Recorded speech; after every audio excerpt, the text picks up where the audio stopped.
Hati adalah organ penting dalam tubuh manusia, karena hati berfungsi menghasilkan protein, menyimpan nutrisi, memproduksi empedu, dan berbagai fungsi penting lainnya. Infeksi virus atau konsumsi alkohol yang berlebihan dapat mencederai hati secara perlahan dan menyebabkan sirosis. Kerusakan hati karena sirosis tidak bisa dipulihkan, tetapi kerusakan lebih lanjut dapat dicegah. Untuk mengetahui lebih detail mengenai penyakit sirosis, mari simak penjelasan Dr. Jeffrey Alois Gunawan, dokter spesialis penyakit dalam berikut ini. Apa pengertian sirosis? Sirosis adalah suatu kondisi di mana liver kita itu mengalami pengerasan. Jadi yang tadi liver itu kan lembut ya, kalau teman-teman sering lihat mungkin hati ayam gitu ya. Sobat Divisi pasti sering lihat di pasar atau mungkin sering makan ya. Itu kan terlihat hati itu harusnya lembut ya. Jadi permukaannya sangat halus dan pastinya kalau dibuka gitu sangat-sangat ini banget ya. Masih lembut sekali dalamnya, tidak ada permukaan yang bergerigi atau benjol-benjol gitu. Nah kalau sirosis biasanya kalau dibuka tuh sudah berbenjol-benjol Sobat Divisi. Jadi udah sangat kasar ya hatinya dan biasanya itu sudah sering ada lapisan-lapisan lemak juga kadang-kadang atau lapisan fibrosis yang kita kenal dengan lapisan fiber ya atau semacam serat-serat yang menyelimuti hati kita. Apa penyebab dari sirosis? Baik, penyebab sirosis kita kenal teman-teman itu ada dua ya sebenarnya. Ada yang infeksi, ada yang non-infeksi lebih mudahnya. Nah biasanya yang infeksi ini adalah infeksi virus hepatitis. Itu yang sering juga ya kita dapatkan di Indonesia. Virusnya itu ada macam-macam, ada virus hepatitis mulai dari A sampai E ya, ada juga bahkan yang F ya. Dan juga bahkan ada yang misterius yang kita kenal kemarin ya, ada hepatitis misterius itu juga ujung-ujungnya bisa menyebabkan sirosis. Nah, selanjutnya kalau yang non-infeksi biasanya itu salah satunya adalah perlemakan hati. Yang tadi Sobat Divisi mungkin kita sudah bahas ya. Itu ada kondisi di mana hati kita itu diseliputi oleh selubung lemak yang sangat banyak ya biasanya sehingga fungsinya menjadi terganggu. Nah selanjutnya penyebabnya bisa juga karena adanya gangguan empedu. Jadi kalau ada sumbatan batu empedu maka cairannya tidak bisa keluar. Nah cairan yang tidak bisa keluar ini akan backflow alias akan mengalir balik teman-teman ke dalam sel hati kita dan akhirnya akan masuk kembali ke darah kita.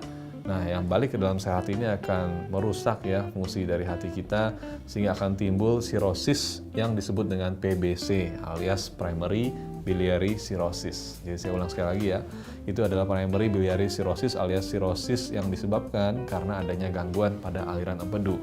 Nah selanjutnya Sobat Divisi yang bisa menyebabkan sirosis juga yang sifatnya itu non-infeksi, biasanya itu juga ada kondisi yang kita sebut sebagai kondisi hepatitis autoimun ya, itu juga bisa menyebabkan gangguan berupa sirosis ini. Nah sirosis ini mungkin kita akan atasi sesuai dengan penyebabnya. Jadi sangat penting untuk mengetahui penyebabnya tadi ya di antara infeksi atau non-infeksi. Apa saja gejala dari sirosis? Gejala sirosis ini yang pertama biasanya seringnya itu ada lemas ya. Kita tahu fungsi hati itu kan sebenarnya untuk menyebabkan kita menjadi bertenaga teman-teman. Jadi kalau hati itu terganggu, biasanya Sobat Divisi akan mengalami kondisi lemas, tidak bertenaga, dan seringkali juga mengalami mual-mual ya, muntah, itu juga sering dialami. Dan biasanya Sobat Divisi juga bisa mengalami mata kuning apabila sirosisnya itu tadi berhubungan dengan empedu ya. Dan selanjutnya apabila sudah lanjut, jadi sudah yang kita sebut sebagai sirosis dekompensata, maka kita akan dapatkan gejala berupa muntah darah. Jadi ada dua ya sirosis ini untuk tahapannya, ada sirosis kompensata dan sirosis dekompensata. Nah kalau kompensata gejalanya biasanya belum ada muntah darah atau berak hitam atau perut yang memuncit. Kalau dekompensata alias yang kedua itu sudah ada berak hitam, kemudian ada muntah darah ya, dan ada perut yang memuncit. Nah itu nanti akan kita bahas deh lebih lanjut gimana tuh cara ngobatinnya untuk masing-masing. Apa saja faktor resiko sirosis? Ya, faktor risiko sirosis pastinya yang pertama adalah paparan terhadap virus, ya, sobat visi sekalian. Virusnya apa aja itu bisa macam-macam. Bisa kita kenal dengan virus tadi ya, ada hepatitis A sampai F, kemudian bahkan ada juga hepatitis misterius yang kemarin kita sempat heboh gitu ya. Dan yang kedua biasanya ada virus-virus lain juga yang bisa menyerang hati kita, seperti misalnya virus COVID, itu ternyata juga bisa menyerang liver kita. Kemudian faktor risiko yang lain adalah misalnya ada riwayat ya di keluarga itu dengan infeksi hepatitis, itu juga harus kita waspadai. Jadi kalau teman-teman misalnya ada orang tua yang terdeteksi positif hepatitis, itu sebaiknya segera anak-anaknya atau yang mempunyai hubungan darah itu dicek juga virus hepatitisnya, karena biasanya bisa menular ya, bisa diturunkan dari ibu ke anak, dari orang tuanya itu bisa turun ke anaknya sehingga nantinya anaknya bisa mengalami penyakit sirosis. Nah, selanjutnya faktor risiko yang lain adalah pola makan. Pastinya makan yang tidak sehat, banyak kolesterol, khususnya kolesterol yang trans dan kolesterol yang jenuh ya teman-teman ya, yang sering kita dapatkan pada makanan siap saji yang sifatnya itu fried gitu ya, deep frying. Kalau teman-teman tahu tuh digorengnya dengan cara direndam ya, alias yang kita kenal dengan banyak sekali restoran fast food itu biasanya menggunakan metode ini.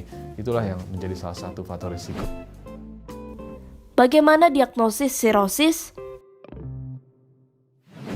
Diagnosis sirosis biasanya kita lakukan pertama kali dengan wawancara ya. Kita akan tanyain teman-teman sobat visi semuanya apakah ada riwayat hepatitis di keluarga, kemudian apakah ada faktor risiko yang tadi ya, apakah makanannya kurang terjaga, sering alkohol, atau sering misalnya ada terpapar dengan banyak sekali makanan berkolesterol jenuh atau trans fat yang biasanya ada pada makanan yang direndam alias deep fried tadi ya. Jadi yang fried chicken itu ya, kita akan tanyakan. Kemudian selanjutnya kita pastinya akan melakukan pemeriksaan fisik ya, sobat visi semuanya. Kita akan lihat tanda-tanda yang kita sebut dengan stigmata sirosis. Stigmata ini adalah tanda-tanda yang sangat khas yang hanya terjadi pada pengerasan hati. Apa saja sih itu? Yang pertama biasanya itu ada mata yang kuning ya, itu kita akan lihat. Kemudian yang kedua, lanjutnya ada muntah darah ya, biasanya itu pasiennya mengeluh seperti itu. Dan yang ketiga biasanya seringkali itu ada varises yang kita kenal ya, varises di tenggorokan, kerongkongan lebih tepatnya. Varises kerongkongan ini bisa jadi disebabkan oleh karena si sirosis ini. Dan kemudian yang keempat biasanya ada perut yang membuncit, yang besar dan tidak jelas ya, padahal nggak makan banyak tapi makin lama makin gede. Jadi ini atasnya kurus, bawahnya buncit biasanya. Nah, selanjutnya kita juga dapatkan seringkali itu pada sirosis adanya tremor ya. Jadi tangan tuh kalau dilurusin tuh seringkali dia gemeter-gemeter. Nah, itu adalah komplikasi lanjutan dari sirosis yang kita kenal dengan ensefalopati biasanya. Dan juga kesadarannya terganggu ya seringnya teman-teman semuanya, dan pastinya ada kaki yang bengkak. Mungkin itu. Bagaimana pengobatan sirosis? Oke, pengobatan sirosis ini memang agak kompleks, sobat visi semuanya. Yang pertama kita bisa bagi menjadi non-farmakologis dan yang farmakologis, alias yang menggunakan obat-obatan. Nah, biasanya untuk sirosis yang masih awal atau yang kita kenal dengan sirosis yang masih terkompensasi atau kompensata tadi, biasanya kita akan melakukan pengobatan yang sifatnya lebih konservatif. Jadi kita akan pastinya perhatikan makanannya ya, kita berikan diet hati namanya atau diet yang khusus untuk penderita sirosis. Makanannya itu kita atur sedemikian rupa sehingga baik untuk penderita sirosis. Dan selanjutnya kita lakukan juga biasanya ada intervensi lainnya untuk hidupnya. Biasanya kita akan berikan juga aktivitas fisik yang khusus untuk penderita sirosis ini. Dan selanjutnya kalau misalnya sudah ada komplikasi yang kita kenal dengan dekompensata, sirosis dekompensata, maka kita akan berikan pengobatan yang biasanya mencakup antivirus. Jadi misalnya penyebabnya karena hepatitis B, ya kita berikan antivirus hepatitis B. Sedangkan kalau misalnya karena hepatitis C, kita berikan antivirus hepatitis C. Jadi ini bisa langsung diberikan pada mereka yang sudah mengalami komplikasi atau dekompensata. Nah, biasanya kita lihat dari perut yang membuncit, muntah darah, atau ada berak yang hitam. Nah, selanjutnya obat-obatan kalau misalnya sudah sangat berat ya, biasanya sudah ada gangguan kesadaran atau sudah ada tremor tadi, kita akan tambahkan dengan obat-obatan yang berupa asam amino. Ini bisa membantu supaya komplikasi akibat sirosisnya bisa kita minimalisir. Nah, ini biasanya akan diberikan secara infus saat teman-teman biasanya dirawat ya. Ini sudah sangat biasanya sangat spesialistik dan sangat jarang ya diberikan di puskesmas atau setting klinik biasa. Biasanya akan diberikan di rumah sakit yang sifatnya tersier. Bagaimana pencegahan sirosis? Baik, jadi untuk pencegahan sirosis ada 4 ya yang paling sering bisa kita lakukan, sobat semuanya. Yang pertama itu pastinya kita stop kebiasaan-kebiasaan yang kurang baik, seperti misalnya minum alkohol ya, terutama di luar negeri biasanya ini. Dan biasanya adalah gorengan ya, kita stop makanan-makanan yang mengandung lemak yang jenuh atau lemak yang trans. Kemudian biasanya kedua kita stop obat-obatan. Ini seringkali juga menyebabkan kondisi hati yang berat juga. Jadi kalau ada obat-obatan yang sedang sobat konsumsi yang terlalu banyak, yang ternyata sifatnya hepatotoksik alias bisa meracuni hati, itu biasanya akan kita stop.